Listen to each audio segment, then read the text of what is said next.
2차 전지가 폭발했던 근본적인 이유는 전기 자동차 때문이었다.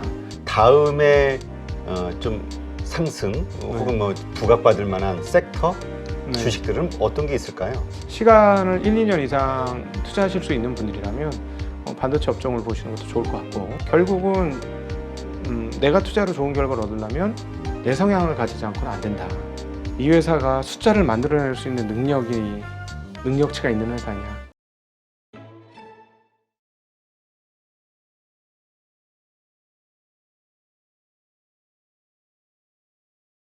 네, 요즘 그 2차 전지주가 정말 세요. 주도주 역할을 하고 있는데 네. 그러다 보니까 너무 과열 아니냐라는 걱정하시는 분들도 있고 또 하나 이게 만약에 조정을 받게 되면 아예 코스닥 시장 전체의 어떤 조정으로 오는 게 아니냐 이런 걱정하고 있는 분들이 많은데 네. 일단 현재 이 우리 증시, 한국 증시 상황 어떻게 보시는지요? 네, 한국 증시는 지금 미국 금리가 계속 올라가는 과정이었고, 그 다음에 금리도 절대 금리가 굉장히 높은 상황이고, 한국도 경기에 비해서는 금리가 낮은 상황은 아닐 겁니다. 연말 기준으로 이창용 한은 총재가 밝혔던 인플레이션 예상치는 3%대 초반이에요. 근데 지금 기준금리가 3.5니까 그 인플레이션이나 이런 거에 비해서 낮은 금리는 아니다라고 볼 수 있고, 그러니까 실물 경기는 그냥 그럴 것 같습니다. 그리고 2020년, 2021년에 땡겨 쓴 것들이 너무 많아서, 특별히 한국의 IT 노출도가 많다 보니까 IT 기기들이나 이런 것들에 대한 수요나 이런 것들은 다시 폭발적으로 늘기는 당분간 힘들 것 같고, 그래서 관련주들은 되게 어려울 것 같은데요. 반면에 돈은 많기 때문에 성장에 대한 욕구들, 성장에 참여하고 싶은 욕구들이 많습니다. 그렇기 때문에 2차 전지도 대표적인 그런 예고요. 네. 제가 드리고 싶은 말씀은 2차 전지와 관련된 이거예요. 2차 전지가 폭발했던 근본적인 이유는 전기 자동차 때문이었다. 근데 전기 자동차 회사들이 지금 가장 부담스러워하는 건 2차 전지다. 가격이 너무 비싸서. 그래서 2차 자동차 회사들은 지금 이번에 그 포드죠. 포드에서 30억 달러가 넘게 전기차에 손실을 봤습니다. 네. 이게 내연기관의 지금 현실이에요. 이게 무슨 말이냐면 가능하다면 어떤 식으로든지 이 손실을 막기 위해서 작동을 할 것이고, 납품 단가를 낮추기 위해서 무진회를 쓸 것이다 앞으로.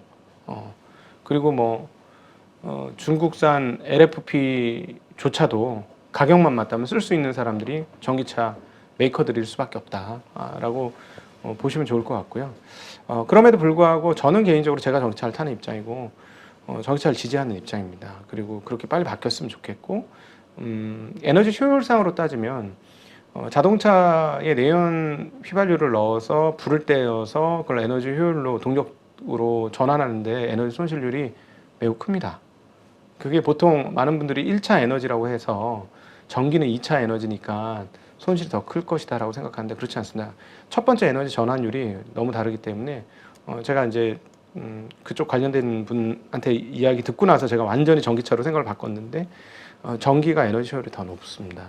예, 그냥 휘발유를 차에다 넣을 때보다 휘발유를 차에다 넣고 경유를 차에다 넣으면 열 에너지로 너무 많은 것들이 빠져나가요. 그러니까 그 에너지 효율을 극대화 못 시킨다라는 것이죠. 근데 발전소는 그거를 최적화하는 시스템이 되어 있기 때문에 그런 측면에서 보면 환경적으로도 전기차가 더 유효하다라고 볼 수 있습니다. 그래서 개인적으로는 전기차를 굉장히 지지하는 입장이고, 그런 쪽 생태계도 좋다고 생각을 하는데, 문제는 앞서도 말씀드렸습니다만 우리가 주식 투자를 할 때 산업 전망이 좋고 이익이 좋고 그 다음에 가격이 적당해야 돼요.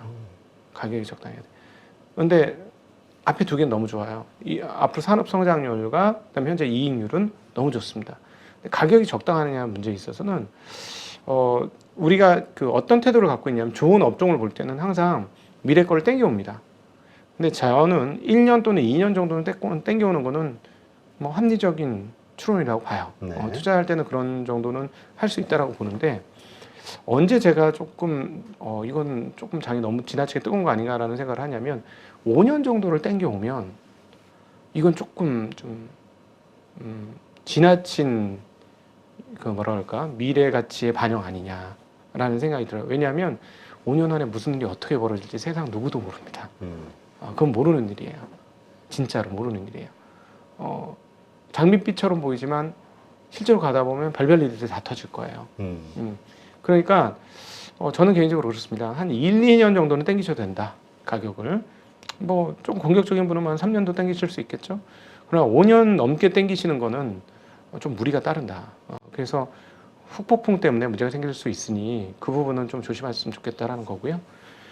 또 하나 그 말씀하셨던 두 번째 말씀하셨던 것처럼 만약에 지금 주도주들이 그 힘을 잃고 흔들리게 되면 어떻게 될 것이냐 따져본다면 뭐 당연히 해당 그 시가총액 상위 종목들이 만약에 흔들리게 되면 해당 시장은 지수는 잘 가지 못할 겁니다.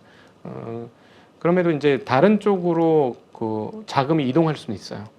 그건 이제 또 그 이동하는 자금이 어디로 갈 것인지 잘 보셔야 되고요. 이미 뭐 벌써 한번 이동을 했죠.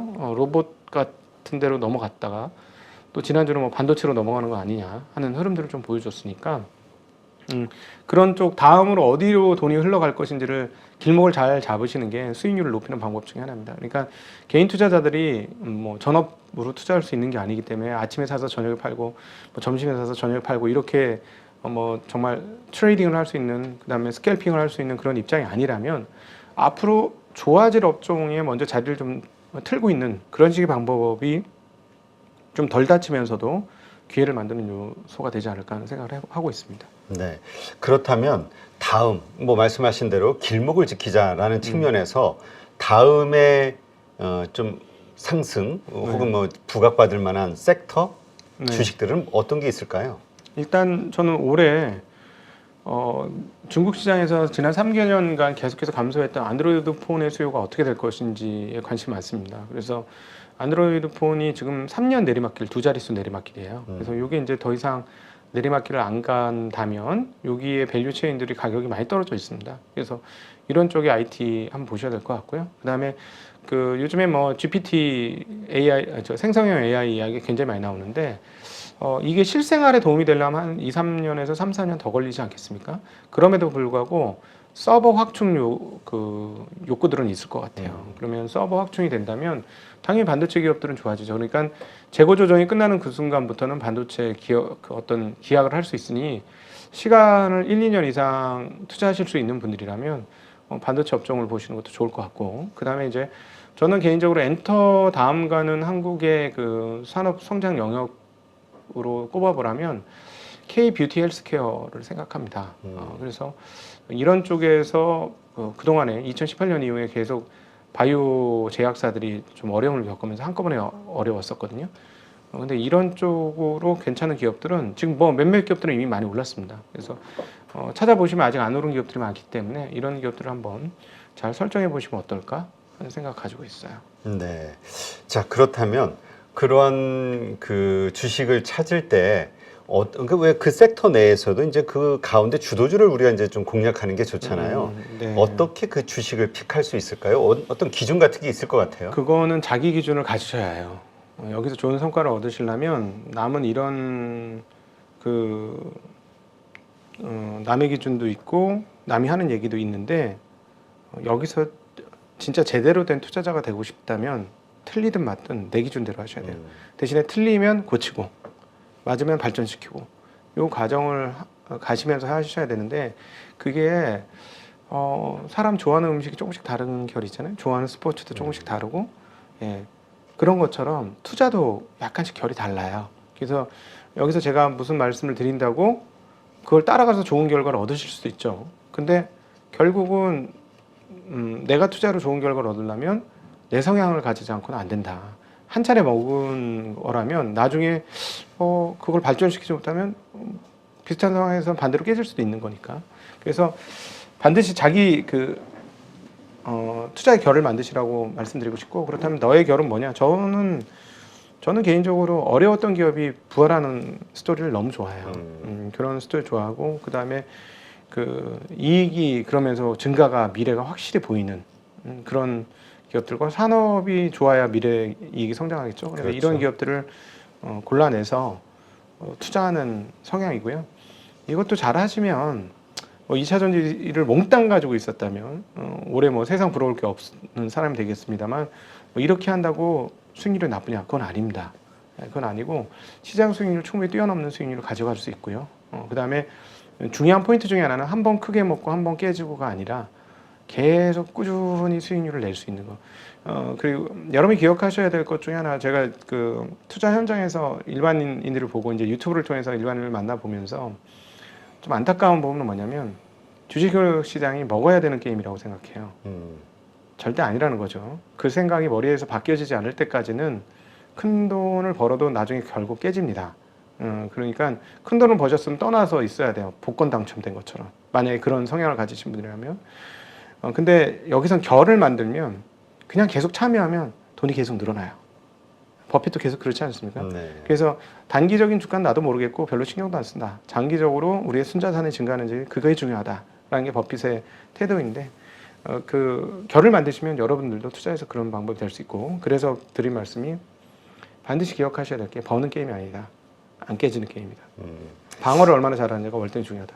그 말씀 하시니까 전에 어떤 그 슈퍼개미 한 분이 자기 과거에 그 매매 일지를 작성하면서 자신이 돈 벌었던 매매 시간 혹은 그 여러 가지 그 있잖아요. 네네. 그런 것을 딱 루틴화 해가지고 딱 그것을 맞죠. 예, 그 뭐라 그러지 습관화했다는 이야기가 맞죠. 좀 떠오르네. 그래서 우리도 전부 한번 그렇게 매매 일지 작성하면서 내가 돈 벌 때의 그 상황 이것을 한번 뽑아보는 거. 맞죠. 두 가지 작업을 같이 하시면 더 빠르죠. 뭐냐면은 일단은 적으셔야 돼요. 뭐 이렇게 매매일지나 이렇게 내가 그 주식을 왜 접근했는지에 대한 소상한 그 이야기들, 그리고 그 포인트들을 다 적어내고, 또 한켠에는 실패한 차변 대별을 만드시는 거예요. 왜 실패했는지를 적어 놓는 거죠. 저도 투자 수익률이 급격하게 좋아진 게 제 실수하는 거를 걷어내면서부터예요. 걷어내면서부터. 그러니까 제가 사실은 승률은 옛날부터 좋았어요. 8승 2패, 7승 3패? 승률은 항상 좋았습니다. 근데 누적 수익률은 그냥 쏘쏘한 거예요. 시장보다 뭐 약간 잘하나? 뭐 이런 정도. 왜 이러지? 봤더니 깨질 때 와장창 깨집니다. 근데 왜 깨지? 하고 그 기업들을 다 분석해 봤어요. 내가 왜? 근데 시간이 그때 당시 몰라요. 지나고 나서 보면 어처구니 없는 선택을 합니다. 제가. 아니 어떻게 이렇게 미친 짓을 했지 내가? 이 기업을 뭘 보고 투자했던 거야? 근데 왜 그런 걸 투자했는지 이렇게 또 살펴보면 크게 먹고 싶은 욕심이 있었을 때 크게 깨집니다. 예. 진짜 와 이거 진짜 승부주야. 이거 인생 역전주야. 이거 뭐 5배 수익 나겠네. 뭐 이러면서 들어가요. 네. 그래서 망조가 나요. 그래서 크게 망조가 난 것들은 대부분 정말 노렸던 투자고, 그러다 보니까 비중이 좀 많아져요. 그래서 아까 말씀드렸던 7승 3패, 8승 2패인데 누적 수익률이 별로다. 왜 그랬느냐? 1패가 너무 크게 얻어맞는 거예요. 1패에서 너무 크게 얻어맞으니까 예를 들어서 5승, 6승 한 걸 싹 지워버리는 거예요. 그러니까 남는 수익은 몇 개 안 남는 거죠. 이런 개념이 되는 거고. 그래서 오케이, 알겠어. 난 이런 모양새를 갖고 있구나. 내가 의외로 투기적인 성향이 있었네. 오케이, 이거 다 지워. 앞으로 이런 건 죽어도 안 해.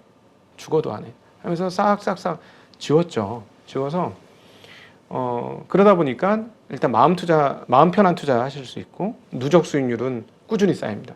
누적 수익률이 쌓이고 나면 소위 말하는 복리가 뭔지를 이해하시게 되고, 복리 수익률이 계속해서 올라가게 되는 거죠. 뭐 그래서 뭐 올해 뭐 최고 히트 종목 있잖아요. 제가 잠깐 발을 담근 적이 있었어요. 그래서 주변 분들이 저한테 그래요. 그 탐방도 다니고 뭐 열심히 했지 않냐. 억울하지 않니? 그래서 저는 하나도 억울하지 않아요. 왜냐하면 제 기준에서 벗어나기 시작했기 때문에 전 파는 거예요. 뭐 이렇게 미래 성장이나 무엇을 하겠다라는 이야기, 스토리나 이런 것들은 굉장히 좋았습니다. 굉장히 좋았고, 잘하면 괜찮겠네. 그래. 그리고 시가총액도 별로 높지 않아. 한번 해볼만 해. 그런데 재무제표가 나오는 걸 보니까 저는 무섭더라고요. 왜 무서웠냐면 재무제표에서 딴 거보다도 현금 동향이 되게 중요하거든요. 그렇죠. 근데 현금이 말라가는 거예요. 현금이 말라가서 제가 잠을 편히 못 자기 시작하는 거예요. 그래서 정리를 했습니다. 그러고 나서 한 1년 반 정도 있다가 사상 최대 그 주가 상승 주식이 돼요. 주식시장에. 그럼 옛날 같았으면, 어렸을 때는 내가 인생 주식을 놓쳤네. 열몇 배 가는 인생 주식을 놓쳤어. 근데 요즘에는 내 기준이 안 맞았기 때문에 상관없어. 근데 이게 되게 바보같이 보일 수 있겠습니다만 누적적으로는 저는 이게 분명히 이기는 자세라고 생각해요. 네. 네, 왜냐하면 제가 큰 수익을 놓친 거가 될 수 있지만 저는 앞으로 손실 가능성 있는 종목에서 훨씬 더 많이 벗어나야 비껴나 있을 것이기 때문에 그래요. 손실 가능성이 계속 줄어들고 있는 거예요. 네. 저의 이런 태도가 앞으로 손실을 낼 수 있는 투자 태도를 많이 지우개로 지운 것의 습관이 나타난 그 어떤 패턴이 됐기 때문에 이렇게 계속하면 좋은 결과를 얻을 것이다라고 저는 생각을 합니다. 네, 알겠습니다. 자, 이게 이제 말씀하신 대로 그 실패 확률을 줄여나가고 리스크를 줄여나가는 네, 그런 투자라고 생각한다면 일단 그래도 우리가 요즘 이 주식시장에서 계속 신경 쓰는 건 수급이잖아요. 네. 그리고 이 시장을 계속 올려줄 수 있는 거는 결국 또 외국인이지 않냐 이렇게 보는 분들도 있고 그러다 보니까 외국인이 뭐 이제 3월 달 들어서면서부터 2월까지는 계속 매수하다가 이제 매도로 돌아섰단 말이죠. 네. 한미 금리 역전차 이것도 계속 언론에서 나오고 있고 이게 불안한 거예요. 네. 어떻게 이 상황에서 그 우리가 올바른 선택을 할 수 있을까요? 외국인들은 올해 1월, 2월 달에 아시아권에서 너무 많이 샀습니다. 예. 예, 그래서 과거 평균치 수준을 샀어요. 그래서 1, 2월 달 지나고 나니까 그 데이터를 보니까 더는 안 사겠다는 생각이 들더라고요. 그래서 역시나 더는 안 사는 거고 지금 여기서 외국인들 다시 살려면 기업들의 체력이 좋아져야 될 겁니다. 기업들이 체력이 좋아지지 않으면 뭐 크게 기대를 언덕은 없다라고 보여주고 또 하나 한국은 외국인들 입장에서 그렇게 매력적인 시장이 아니에요. 싼 시장이긴 하지만 왜냐하면 이번에 은행권에도 그랬었습니다만 은행이 예를 들어 주주가치 환원에 대해서 신경을 많이 쓰고 싶어? 있어? 주주가치 증대를 위해서 노력할 거야? 그럼 아마 외국인이 더 들어왔을 거예요. 한국의 은행주 지금도 대주주들이긴 하지만 총합을 그렇죠. 합치면 근데 너무 매력적이거든요. 너무 싸기 때문에. 그런데 이번에 뭐 또 홀라당 없어졌잖아요. 공공재가 되고 그리고 또 게다가 뭐 최근에 문제가 됐습니다만 뭐 저는 개인적으로 은행이 공공재라는 사실에 대해서는 그렇게 완전히 부정하고 싶지는 않습니다. 뭐 이렇게 문제가 생기면 최종 대부자가 와서 도와줘야 되고 정부가 도와줘야 되기 때문에 그런 성향은 좀 있어요. 그럼에도 불구하고 공공재라는 게 주주가치 성향 제고와 병행할 수 있다고 생각하거든요. 그러면 주주가치 제고를 해주는 공공재로서의 역할을 했었다면 외국인들은 훨씬 더 많이 참여를 했을 겁니다. 근데 이제 어떤 주주 제한이나 이런 거에 대해서 좀 거부를 했죠. 그러다 보니까는 외국인들이 좀 떠난 것이고요. 그런 측면에서 한국 시장 전체가 별로 매력이 없어요. 네. 최근에 뭐 H모 회사에서 주주들을 주주총회에 참석 못하게 했다 하는 뉴스도 있거든요. H모 회사가 어디예요? 하이트질러. 아, 하이트질로. 네. 아, 그런 일이 있었어요? 네. 그러니까 이게 뭐냐면 주주들을 동업적으로 생각을 안 하는 거예요. 그러니까 한국은 아직 자본주의 시스템과 자본시장이 성숙도가 좀 덜해서인지 자꾸 내 회사라고 생각하는 거예요. 그렇죠. 예, 그거는 이제 상장하기 전 지분을 내가 다 갖고 있으면 너 회사가 맞아. 그러나 상장을 하게 되면 공공성을 갖게 되는 것이죠. 공공재는 아니지만 공공성을 갖게 되는 겁니다. 다중적인 사람을 자기 회사의 주인으로 들이는 거거든요. 부분 주인이긴 하지만. 그러면 결국은 그 주주가 우리를 인정하고 가치를 만들어 줬고 거기에 따른 돈을 지불했기 때문에 같이 가는 거거든요. 물론 야 뭐 2달 있다가 파는 애들이 무슨 주주야 이렇게 생각할 수는 있어요. 그럼에도 불구하고 꾸준히 회사가 성장하는 것들을 나누고자 한다면 주주의 회전율도 지금보다는 훨씬 더 낮아질 겁니다. 그리고 그렇게 하는 것이 나한테 더 이롭다는 걸 사람들이 알게 될 것이고요. 지금 한국 같은 경우는 모든 게 테마, 모든 게 사이클 이러다 보니까 지난 10년간 한국의 그 연평균 수익률이 은행 예금 정도 수준밖에 안 돼요. 근데 못 쓸 위험을 다 짓고 예금을 한다? 누가 하겠습니까? 그렇죠. 리스크 위험 자산이라고 하면서. 예, 그러니까 뭐 이거 뭐 카지노처럼 위험한 장사가 많이 남는 장사야. 뭐 이러면서 아예 위험에 뛰어들고 그러니까 장기적인 시각으로 안 보는 거죠. 그러니까 투자 시결도 계속 짧아지고 이게 서로 간에 서로 악순환의 그 나선형 고리를 타고 올라가는 듯한 모습을 계속해서 보여주고 있습니다. 그러나 2020년에 동학개미 운동하면서 개인들이 많이 참여했기 때문에 그리고 제일 중요한 포인트 중에 하나는 미국 주식 맛을 보셨거든. 미국은 안 그런데 우리는 왜 그래? 이걸 알았거든요. 미국은 조금 지나친 측면이 있습니다. 그러니까 기업의 성장보다 주가가 더 중요한 이런 모습들이 분명히 있어요. 그건 아니라고 봐요, 저는. 그건 아니지만 그렇다고 한국처럼 주주가 뭔데 내 회사를 이것도 정말 아닌 것 같아요. 그래서 이런 것들이 이제 조금 좀 방향성을 찾아서 변환될 거라고 믿습니다. 그러면 이제 투자하기에 점점 좋은 시점이 오지 않겠느냐, 조금씩 개선되지 않겠느냐라는 기대감을 가지고 있습니다. 네. 자, 그렇다면 외국인 어쨌건 지금 뭐 이러저런 이유로 이제 지금 매도를 하고 있는 상황인데 이거에 대해서는 우리가 크게 신경 쓰지 말고 투자를 해야 된다 이렇게 보시는 건가요? 투자 시기에는 작년보다는 훨씬 좋아요. 네, 훨씬 좋고 그다음 저희들 입장에서는 20년대 후반하고 21년도에는 주식이 너무 많이 올라서 약간 겁이 나더라고요. 그래서 저는 그때 약간 통신회사, 전력회사 이런 데로 좀 피해 있기도 했어요, 일부는. 근데 지금은 사고 싶은 게 여전히 너무 많습니다. 저렴한 주식들이 많고 이 회사가 이런 정도로 해준다면 투자할 만한 가치가 있다라는 생각이 드는 게 많아요. 물론 시장 전체로 보면 일부는 매력이 떨어지는 것도 맞아요. 지수도 좀 올라와 있고 그럼에도 불구하고 안에 찾아보면 상당히 지금도 여전히 저평가된 기업들 많고 그러나 박스권은 기억하셔야 될 게 20년 장하고 틀립니다. 너도 나도 다 오르는 장이 아니에요. 그리고 올랐다 다시 떨어질 수도 있어요. 그래서 오히려 저희 같은 업자들한테는 조금 죄송한 얘기지만 되게 좋은 장이에요. 예, 왜냐하면 하나 수익 내고 게임이 끝나는 게 아니라 수익을 냈는데 아직 안 올라온 놈들이 기다리고 있거든요. 박스라서. 그럼 그런 쪽으로 또 이동할 수도 있거든요. 그래서 물론 이제 트레이딩을 권하는 건 아닙니다만 저희 같은 전문 투자자 입장에서는 그런 기회들이 많이 열려 있기 때문에 재미난 시장입니다. 사실 지금. 오히려 뭐 쭉쭉 올라가는 시장보다 오히려 이게 더 재밌기도 해요. 그래요. 그러니까 지금의 이 외국인 매도 이거에 대해서 너무 우리가 크게 의미를 부여하고 외국인 우리 그런 얘기가 있잖아요. 외국인과 함께 사고 외국인과 함께 팔으라고. 그래서 외국인이 파니까 우리도 이제 팔 때다 이렇게 생각하는 이런 거는 좀 지금은 안 맞는다 이렇게 보시는 건가요?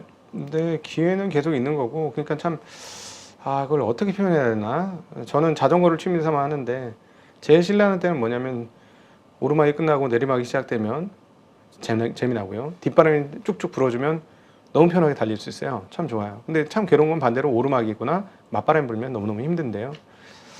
우리 투자자분들이 자꾸 맨날 뒷바람과 내리막만을 원하시는 것 같아요.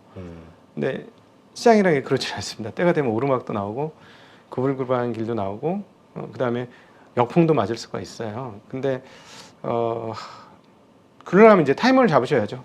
뒷바람 부는 타이밍을 잡으셔야 되는데 타이밍 찾기 매우 어렵다.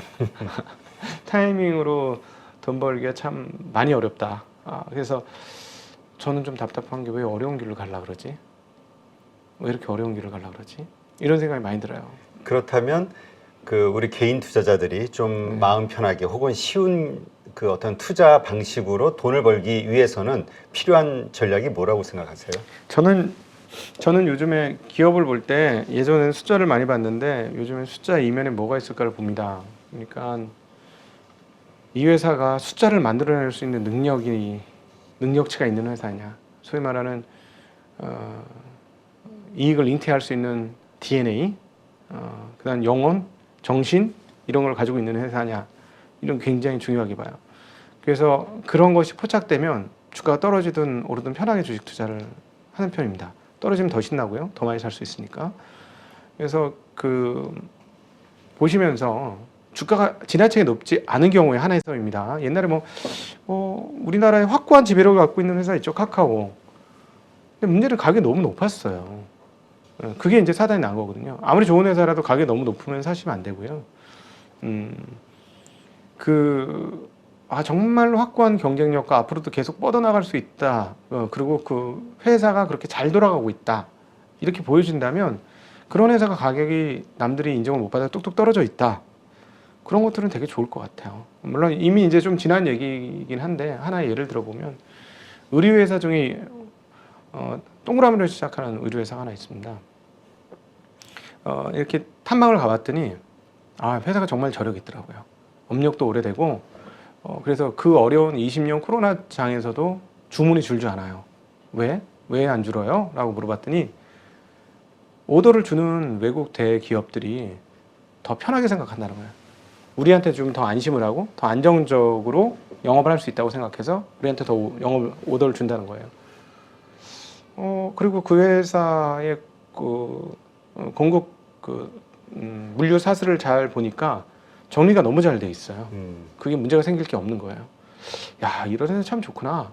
주가가 어떠하든지 간에 그냥 한번 들고 와볼 수 있는 회사겠네 라는 생각을 했어요. 주주가치 측면은 조금 다른 얘기입니다만 이 회사가 주주가치를 얼마나 고양시키는지는 잘 모르겠습니다만 업은 그렇게 업에 대한 확고한 지배력 이런 게 되게 좋아 보였거든요. 역시나 시간이 지나니까 굉장히 가격이 많이 오르더라고요. 그 어려운 순간에서도. 그래서 좀 어려운 얘기일 수 있겠습니다만은 내 친구가 옆에서 보면 야, 이 친구가 앞으로 잘 될 친구가 아닐 친구가 보면 예를 들어 맨날 허랑방탕하게 있는 돈 주머니 들어오면 홀딱홀딱 다 써버리고 먹자 마시자 놀자 이렇게 하는 친구와 나 지금 이거 공부할 때야 하고 공부하고 또 하나 운동할 때야 운동하고 사색할 땐 사색하고 이렇게 균형 잡히면서 열심히 사는 애하고 앞으로 미래가 어떻게 될 건가 생각해 보면 지금은 안 보이지만 미래가 어떻게 될 건가 생각해 보면 어떤 그림 보이지 않습니까? 기업도 사실은 그런 식으로 고르는 거예요. 예, 저는 그렇게 생각합니다. 네, 알겠습니다. 네, 오늘 이렇게 해서 곽상준 지점장님과 함께 지금 상당히 혼란스러운 구간이죠. 네, 많은 분들이 불안해하기도 하고 그 다음에 또 기대감도 있고, 네, 이런 시장에서 어떻게 개인의 올바른 투자 마인드를 가져야 될지, 어떤 주식에 투자를 해야 될 것인지 말씀을 들었습니다. 오늘 이렇게 좋은 인사이트 고맙습니다. 네, 감사합니다. 감사합니다.